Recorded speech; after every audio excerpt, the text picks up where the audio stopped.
پر صاحب نصاب باندې د خپل بالغ اولادونو او دا شان د خپل بیبي سرسایه واجب نه ده.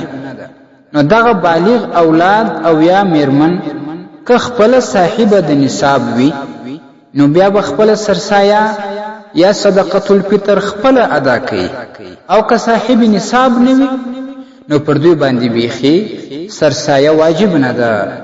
البته که اوس یو پلار د خپل بالغ بچانو یا د خپل بیبي سرسایه ادا کوي نو دا صحیح ده، د هغوی ذمه فارغه ده، د هغوی غاړې خلاصې دي.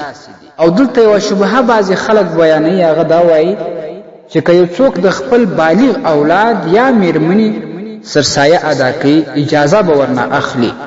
اجازه که صریحي واخیستلی شي یا هغوی ورته ووایي خپل والد ته یا خپل خاوند ته چې زمونږ سرسایه ادا که، خو ډېره ښه ده.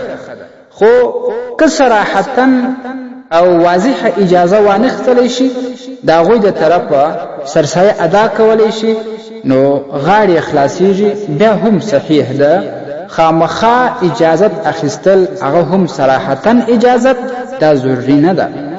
او کم چې نابالغ اولادونه وي او هغه فقیران وي د هغوی سرسایه پر خپل والد باندې واجبه ده.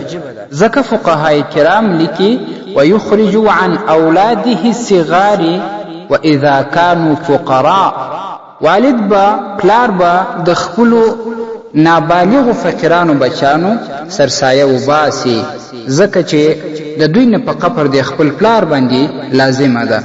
خو د یو مسله یاد ساتي، که پلار د خپلو نابالغو بچانو سرسایه ونه باسي نو د دغه نابالغو غاړې بند دي. کله چې دوی بلوغ ته ورسېږي نو بیا به والد ورته وایي چې موږ ستا سرسایه ستا په نابالغتوب کې نه ده ادا کړې، خپله سرسایه به هغه زړه هم باسي، هغه هم پر د باندې پاته ده. خو که یو څوک به احتیاطاً داسې وکړي چې د خپل ځان دوې درې سرسایه وباسي، په یوه کې د مخکیني نیت وکړي یا په دوه کې د مخکیني کلونو نیت وکړي، نو دا به ډېره بهترینه او غوره طریقه شي. په الدر المختار کې دا راځي په دویم جلد 363 صفحه کې، او دا شان په بدایع الصنایع کې راځي په دویم جلد 9 صفحه کې، او همدا شان په الفتاوى الهندیه کې راځي په اول جلد 193 صفحه کې. ستاسې د اسلامي پوښتنو جوابونکی مفتي حکیم الله صابر الحنفي صاحب.